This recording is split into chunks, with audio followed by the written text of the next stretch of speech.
category, what's the reactive outcome and what's the proactive outcome, okay? So I look at team or being part of an organization or working with other people. If we look at the reactive outcome, it's going to be a constant push, a constant drive, which is going to drive either the responsible people to burn out or other people to start blaming everybody else for what's showing up because everything is up in turmoil. If you're being proactive, there's typically more conversation. Everybody knows what their role is, and then they get to go perform and we get to come back together as a team. This only happens through thinking. You got to think ahead. This is all just taking whatever's happening that day and trying to fix it. Client trust. Reactive outcome is they feel a certain level of frustration because the consistency in what's showing up, there is no consistency. I would write this down. Never leave a meeting with a client without letting them know what's next. You eliminate phone calls and uncertainty when you leave a conversation saying, hey, this is what you can expect. I'm going to call you on Wednesday with updates on any feedback and market data. When I took listings when I was selling, Fridays were strictly for listing seller conversations. So I'd take all the data, recap the weekend showings, show them what's happening in the marketplace, and they knew the phone call was happening. Even if they had, you guys remember it's 2008, 2009, we'd go weeks without showings. You know how uncomfortable it is to make a phone call on a Friday when there's no showings? It's super uncomfortable. You do it anyway. Because what I've learned is that when I can actually do that, they don't call me during the week with stuff that they already know they can ask me on Friday. So I minimize the amount of reactivity that I have by placing it. I'm going to call you at 10 o'clock on Fridays. That's when you can expect a call. Now they feel the service is better.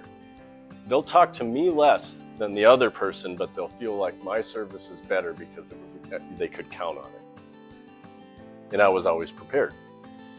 When you're proactive, you create referrals. You create loyalty, you create trust.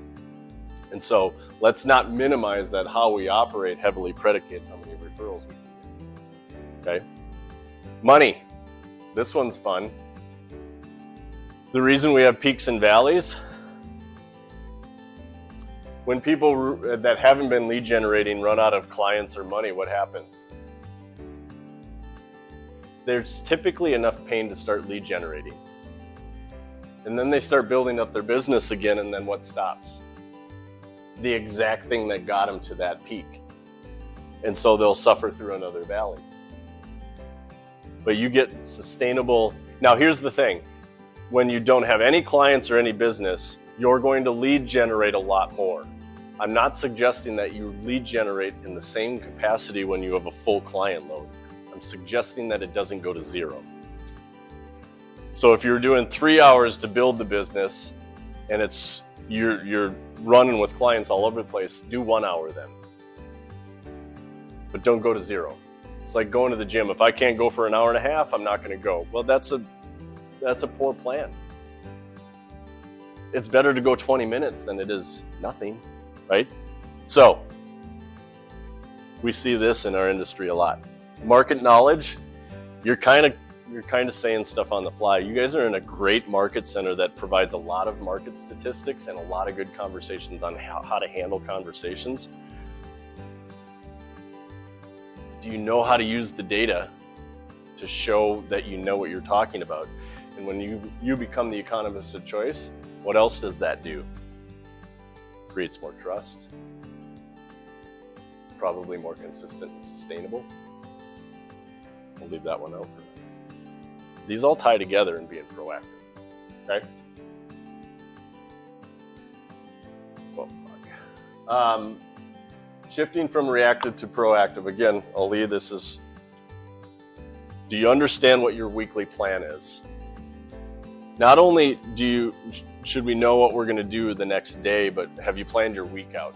What tool is a good source for that? 411. If you're planning your week off of a page-long to-do list, I think you're missing most of that stuff on the to-do list is going to be reactive. Most of the proactive stuff doesn't make it to our to-do list because it's not urgent enough. And so when I do my 411, I don't have it in here, I take the things that are on my 411 and on my to-do list, they're actually at the top of my list, and then everything else is below it. So I understand what top priority is. And sometimes it's terribly uncomfortable to not do the urgent things because I know somebody's on the other line that might be upset with me. Sorry. What's that? It's really tough. It's really tough.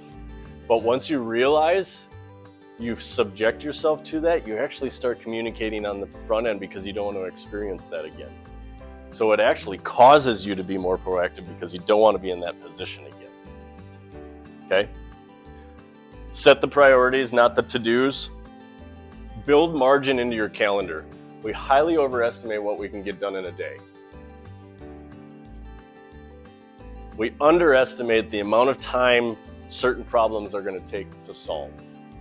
So what we do is we build a calendar out based on everything going right. Fail. If you want to fail, do it that way. Build margin in. If for anything else, for some quiet time for yourself, build the margin in, okay? Every time you say yes to something in the moment is saying no to something in the future. And I'm convinced, whether it's energy or mind, just the ability to think creatively,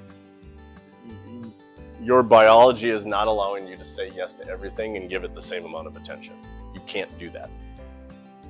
This is one that I think most miss because they're too reactive. It's a really hard thing to revisit certain decisions that you made, reflect on outcomes of certain things. If your plan is stacked all day, you are not going to learn a lot about yourself on how you're making decisions or what you can do to improve. If I could urge anything on this list, it would be this one, because it'll teach you everything else if you're willing to be honest with yourself.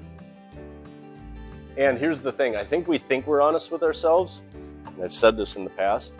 If you want to get really honest with yourself, write. You know how hard it is to write lies? It's so hard because you know when you're doing it, it's not this split second that you're lying to yourself. You're like writing a whole sentence saying this isn't true, this isn't true, this isn't true. So if you want to get honest, start writing some stuff because you can't bullshit your writing.